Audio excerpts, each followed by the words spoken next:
Sorry I'm late. Can I say, you are more beautiful than I could have ever imagined. Yeah, sometimes life's just crazy. I'm not expected to show up to a date on time.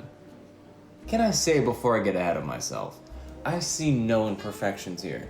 You are my dream gal. You know, I consider myself open-minded, the most open-minded person you could ever meet, which is what allows me to see that you are just irresistible. You are my infatuation. With beauty like that, I'd love to meet your mother. I'm just kidding, I'm a gentleman. She's probably hot though. I just have such an open mind. It's just, wow, wow.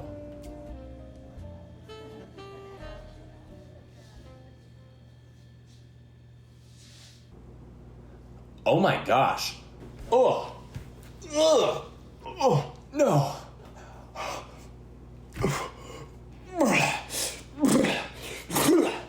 I can't. Ugh.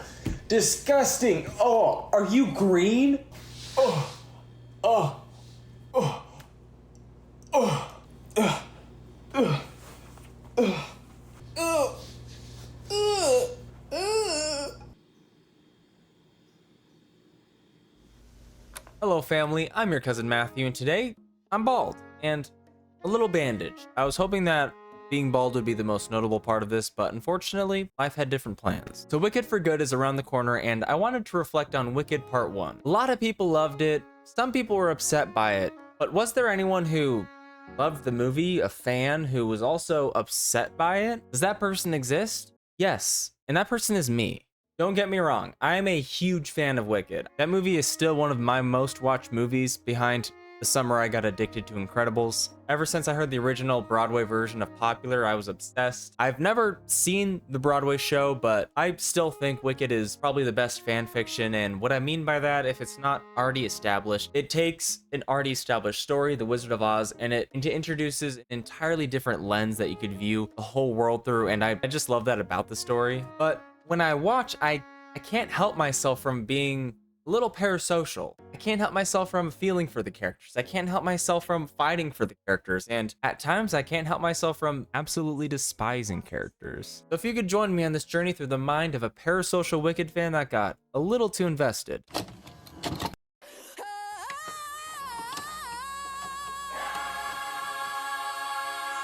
Hello, I'm Green Screen Matthew. I'm the Matthew that gets bitches. So Wicked opens with a black screen, a splash of water, and a question. Glinda, when you say dead, are you for real? We then see a bucket of water and a hat, and Glinda confirms she dead. At this announcement, monkeys burst through the window on cue. We then see a mysterious horse and a mysterious figure dressed in a black cloak. I wonder if there's any notable horses or people that dress in black cloaks in this movie. As the camera continues, we lose the monkeys, probably to go cope with this new branch of evolution they were forced into. We then get to see the OG Wizard of Oz gang with the Emerald City in the background. Rest in peace, Terry. Now it's at this point I have to remind everyone, this is a comedy video. Nothing in this is serious. This is all coming from a very misguided place.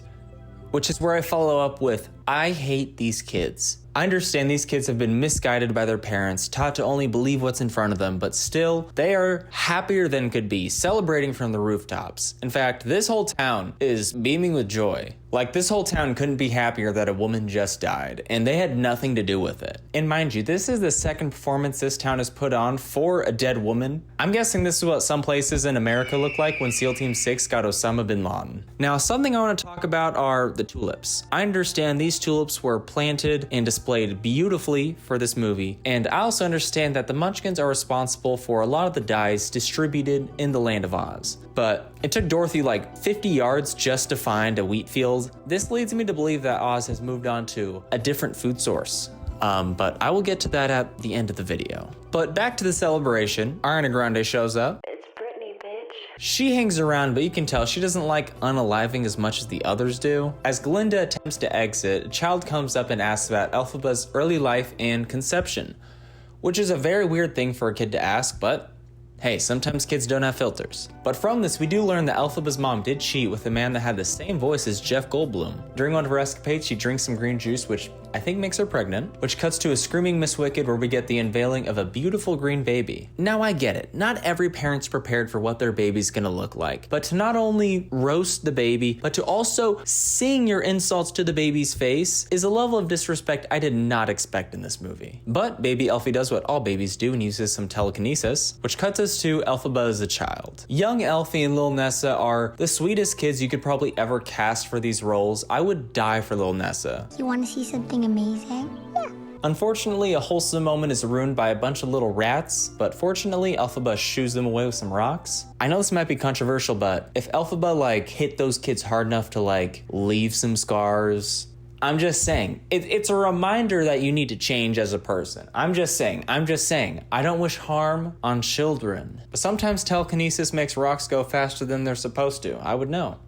I was a baby. Elphaba's dad comes in to prove that he is the worst dad of the year. Shout out Dulcibert, you're a real one. But this takes us back to Munchkinland, where the citizens have constructed a large-scale display of Elphaba, which I gotta say, they just found out she's dead, and they would have had to have constructed this while they thought she was still alive, and that's a level of courage I gotta respect. But as the energy is settling in Munchkinland, Elphaba makes her exit, gets in her bubble, pushes the button, everyone sees her push that button, the bubble goes up, someone decides to barge in. Is it true that you are friends? So Glinda sits all the Munchkins down to tell them the story of Wicked, Part 1. So our journey in the past begins at Shiz University, which I'm just gonna pick a quick bone. I find Shiz kind of lame, just the name. People used to say that as a substitute for shit when I was growing up, and now it just kind of serves ick. So just my own personal gripe, but it's at Shiz University where Glinda quickly garners the respect of this weirdo and everyone else who gets the free Ariana concert. Elphaba kills the vibe by being green, which in a world of magic and talking animals, I feel like drawing the line at being green is a weird place, but who am I to judge? Anyways, Glinda attempts to virtue signal, but unfortunately receives the clapback of the century from Elphaba, which is stopped by Elphaba's garbage victim blaming father. We then get a scene which I think is the only scene where Elphaba and Nessa are on the same page, same team. This might be due to Nessa thinking that she's about to get rid of Elphaba due to her reaction when she sees Elphaba show back up after saying goodbye. But you might also be able to blame the first interaction we have with Miss Coddle.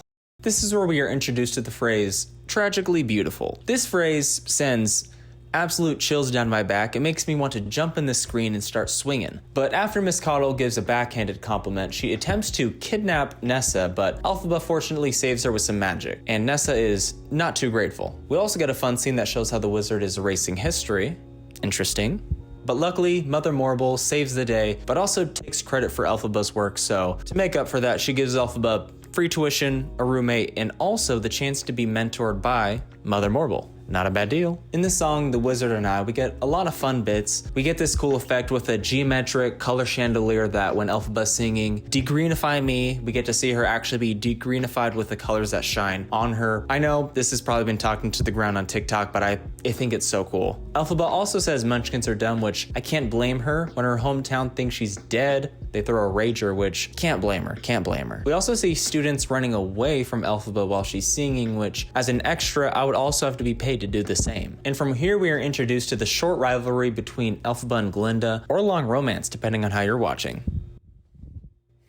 That wink was so weird. Now I get that Glinda planned to have a private suite, but to shove your roommate in the corner, covered from view, definitely sends some messages. And if it wasn't clear enough, Glinda gets the entire school to do a choreographed song and dance, hating on Elphaba's presence on campus. Glinda?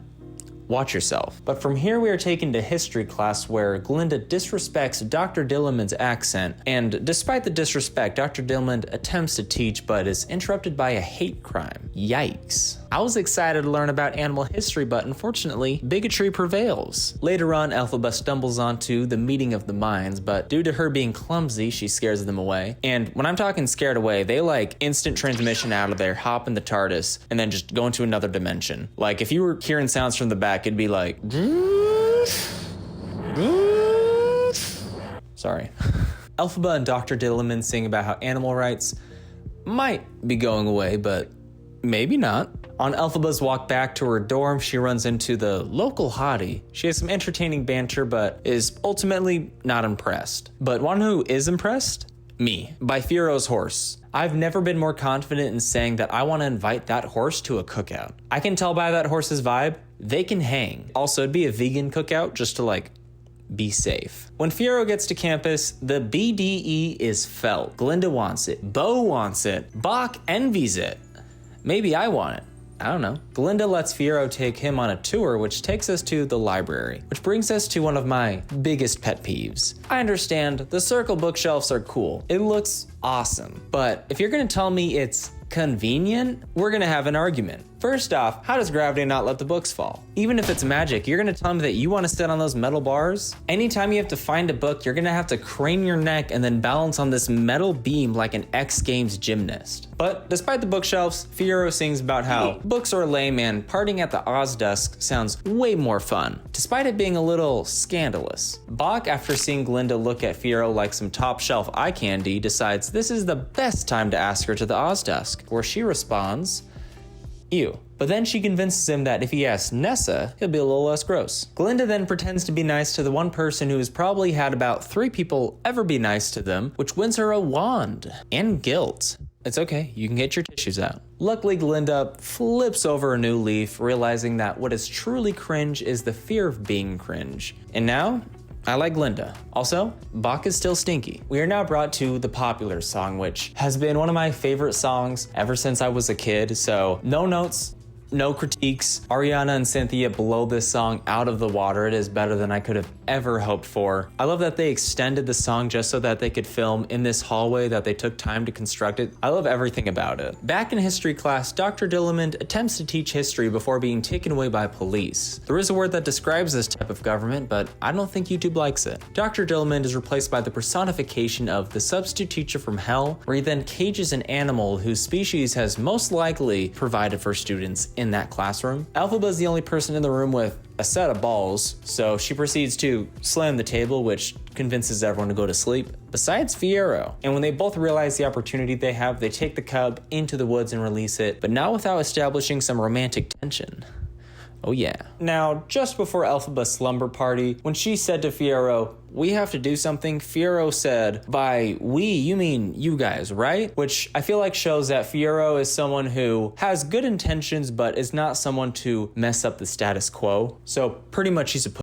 We're then taken to Elphaba and Glinda running out to receive a letter from the wizard on a cute little balloon with a display making animals look a little simple-minded, but it shoots out a letter from the wizard and he says, "Yo, you do magic? Me too. You should come hang out." It was something like that, which Elphaba accepts. We then hop to the train station, which is surrounded by either tall weeds or actual wheat fields. I don't know, sound off in the comments below. I have no idea.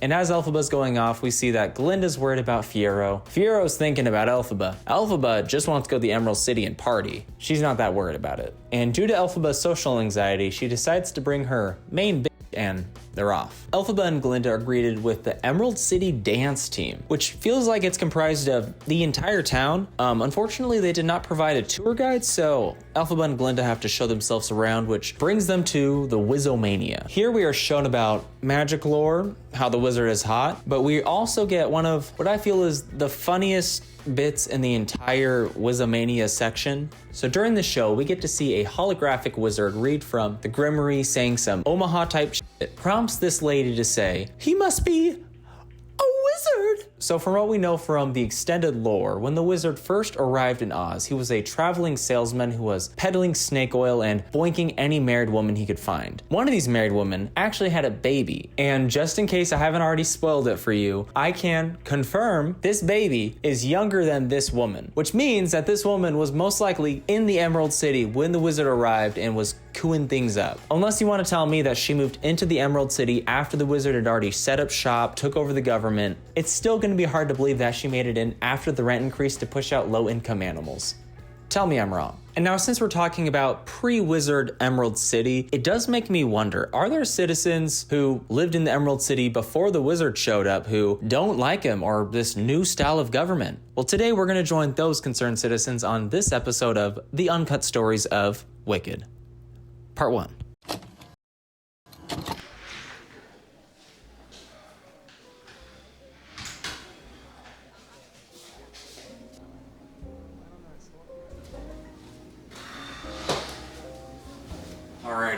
Let's get a shooter going. The usual? Please. Are you serious? This too? How are you not used to this by now? Are you kidding me? Everything about me is green. Even my underwear is green. Is nothing sacred anymore? Wait, so let me get this straight. You want me to adopt you? I don't like this either, but at least this way I can end up somewhere familiar. Yeah, but we've been friends for 35 years. Dog years. Still, you were the groomsman at my wedding. How am I supposed to put a name tag on you? This is why I wanted to go to Tahiti. You going tonight? To what? Don't play dumb. It's the thing you've been complaining most about. Yeah, I think I'm gonna skip practice. It's required. Yeah, I'm not singing. Keep your voice down.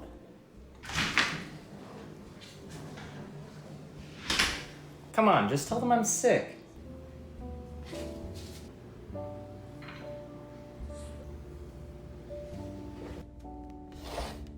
I can't keep covering for you.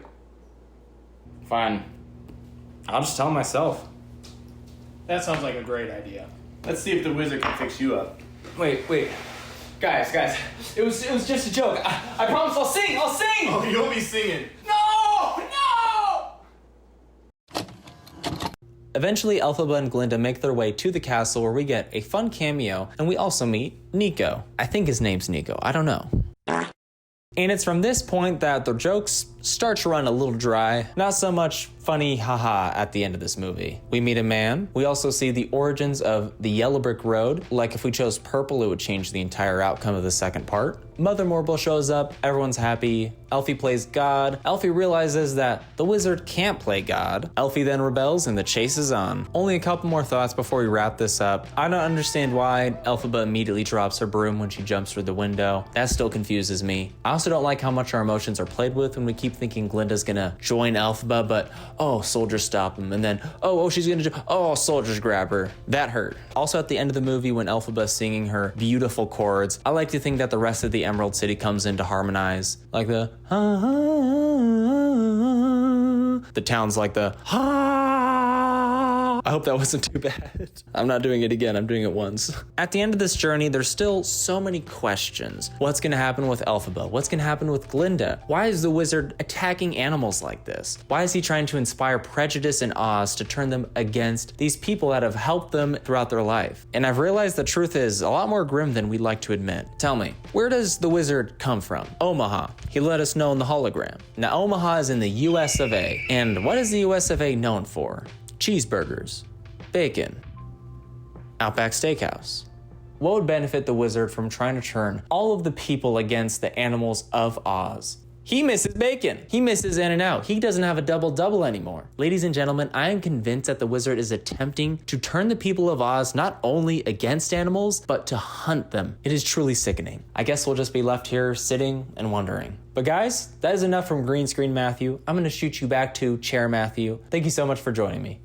Peace. So I just have a couple more closing thoughts before we wrap this thing up. So again, I just want to emphasize that I love Wicked. Movie, the Broadway show, mostly the movie. Ariana and Cynthia definitely have my heart. I mentioned this previously, but I love the way the Wicked story handles the whole Wizard of Oz tale. I love the rendition. I love how it shows this controlling government taking over and giving you those breadcrumbs just so you can understand. Now there's a couple things I'm looking forward to in Wicked for Good. Again, I've never seen the Broadway show and I've never had it spoiled on TikTok or anything like that, so I'm trying my best to keep my mind pure and get to experience it.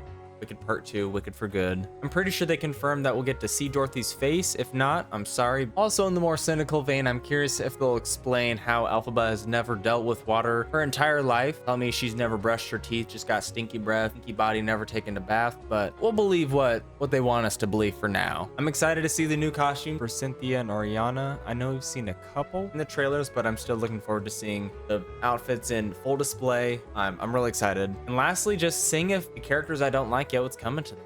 Miss Coddle, that one professor, substitute dude, I hope they get the worst. Also, the wizard, Mother Marble, that gang, but I have my list. So something I want to highlight with this whole video is I think it's important able to criticize things you like, properties you love. I can always appreciate people like Curtis Connor, who legitimately likes every movie. They say every movie's good, but they still are able to criticize the movie, have fun with it, and I think that's important for certain people, whoever needs it. In a climate where everything's black and white, you have to love it, you have to hate it, I think it's important that we all acknowledge that it's not how it is. There's a big spectrum, and a lot of us fall somewhere in there. So please enjoy yourself, have fun, and get goofing. That's a weird way to end it. Have fun out there, because you never know what film will give you a little bit of enjoyment. Hello there. So, some things might have changed. You can probably tell it has been a very chaotic scene outside of filming. A lot of changes, a lot of moving around. But so far, the whole gang is up here. We got everybody. We got Stu. We got the rest of the crew. Great. It's great. In fact, thanks to Emma's brother and fiance, Evie too is here to join us with wicked merch. Isn't that right, Evie? War never changes. Oh yeah, I did also flip the camera so that says Alphaba right. I know that was probably bothering the hell out of some of you guys, but just know I will be flipping. We'll be going backsies right after this. Uno reversal, because I don't like it how my OBS, the lefts and rights, are not my lefts and rights. No one asked? I mean, you're right. You guys probably already guessed this, but we are at the end of the video. Thank you so much for sticking around. If you liked what you saw, please drop a like on the video and let me know what you enjoyed in the comments down below. And if you want to see more of this, please subscribe. It does so much for the channel. And if you subscribe, you get to join the family on our personal investigative journey to the Emerald City, where we get to see, is bacon on the menu? If you guys want to see more from me, hear more from me, I do have my socials in the description down below, so please go check those out if you're interested. And before we close out, I just want to say thank you so much on the 100 subscriber video. I didn't know how many people would see that video. It was mainly just a celebration for all of us that have been on this journey, but seeing everyone that has flocked in, all the comments that you guys left, it meant the world. So again, thank you so much. Anyways, guys, that is all. Thank you again, family, gamies, and gamettes. I'm your cousin Matthew, and I'll be seeing you in the next video. Peace.